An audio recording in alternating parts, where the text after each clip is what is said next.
Good evening, visitors. Welcome to the Australian War Memorial's last post ceremony. My name is Craig Burrell, and joining us today from the Royal Australian Air Force is Flying Officer Marnie Carl. We're honoured to acknowledge Lieutenant General Christian Bardia, DEU, Director General for Planning, Germany, Major General Gavin Reynolds, Head Military Strategic Plans, Australia, and the accompanying delegation. We warmly welcome the reunion group of Royal Military College cadets who entered Duntroon in February 1950. We welcome the veterans who have served, those that are still serving, and the families that love and support them.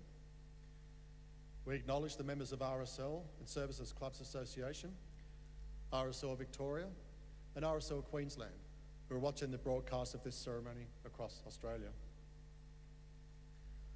During this evening's ceremony, wreaths will be laid at the base of the Pool of Reflection by visitors to the memorial and students on behalf of the following school.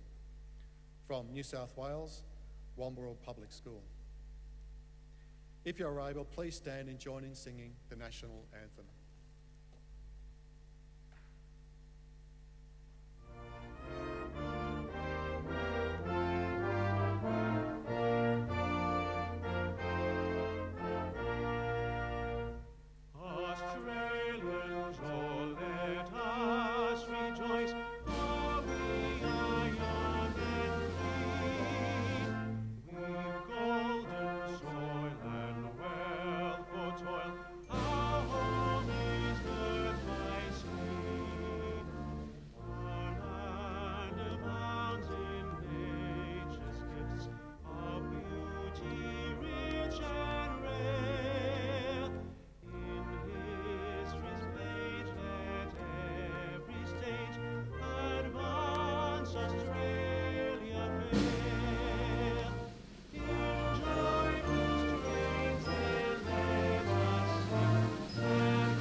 Please be seated if you can do so.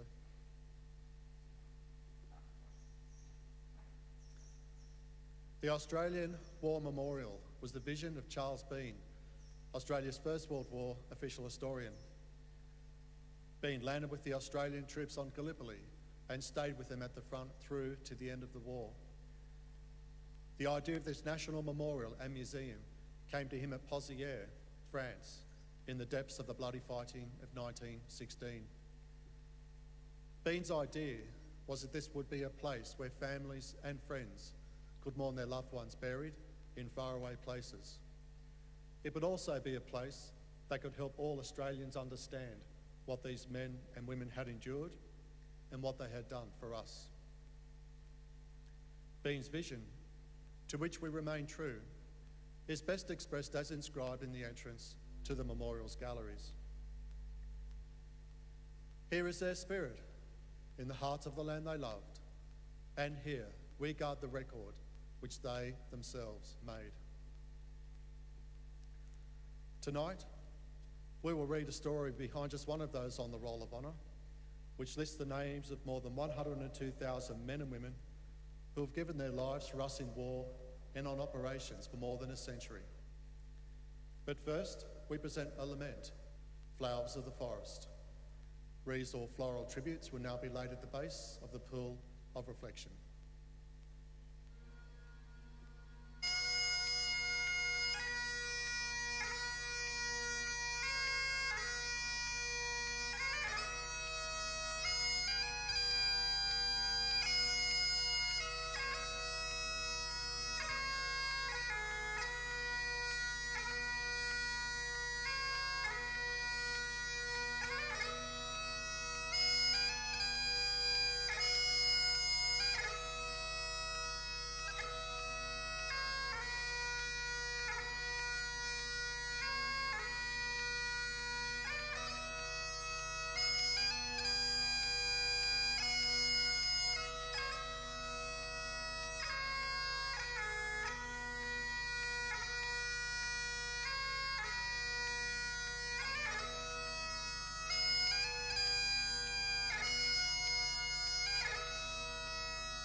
Today, we remember and pay tribute to Lance Sergeant Josephus Fullagar.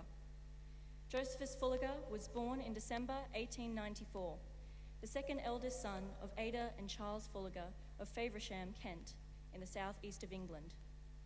His father died when Josephus was around 10 years old, leaving Ada widowed in her 30s. As a result, Josephus worked as a brewer's assistant from a young age to help make ends meet. As a teenager, he gained valuable experience by serving in the East Kent Regiment, a local militia force. In April 1914, at the age of 19, Fullagar left London by himself to start a new life as a farm labourer in Australia. Soon after arriving, he took up work on a farm near Bridgewater-on-Loddon, northwest of Bendigo in Victoria. He soon gained a reputation in the region as an upright young man who made many friends. The First World War began just months after Fullagar's arrival in Australia, and he was among the first to enlist. On the 18th of August 1914, he joined the newly formed 7th Battalion and began training at Broadmeadows.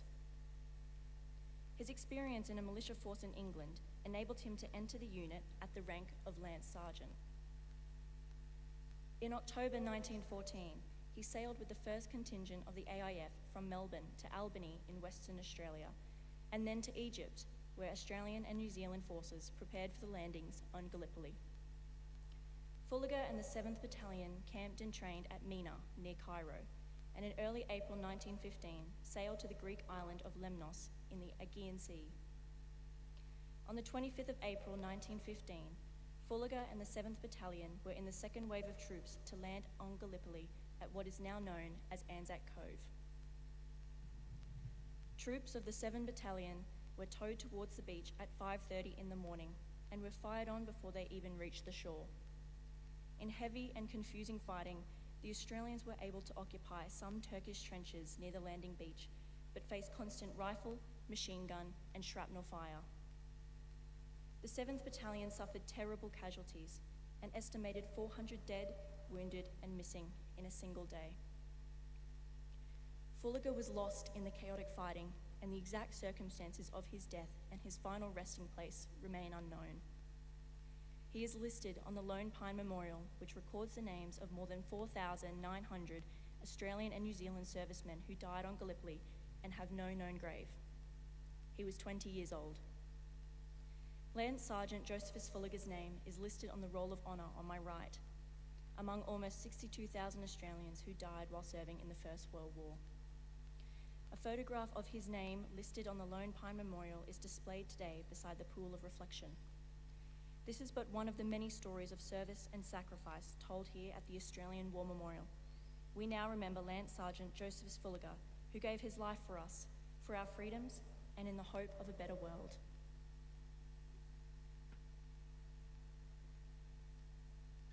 Please stand for the ode and the sounding of the last post.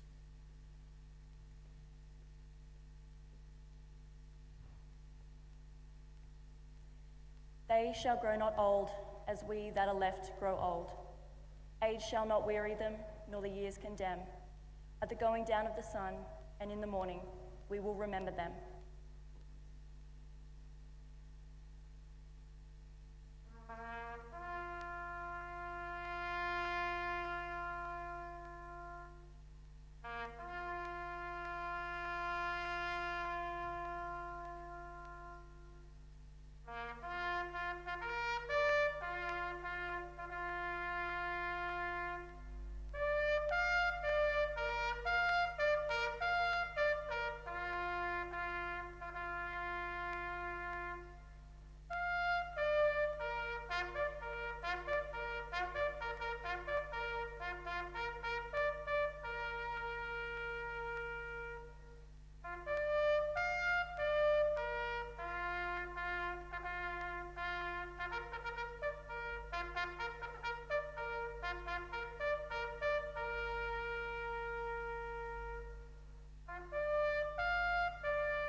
lest we forget.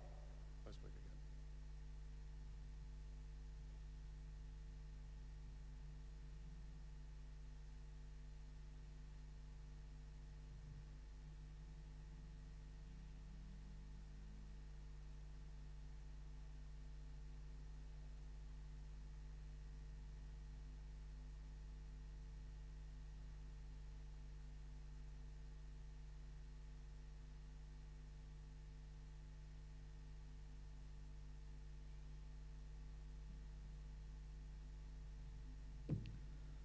We leave you this evening with the words of the memorial's founder, Charles Bean.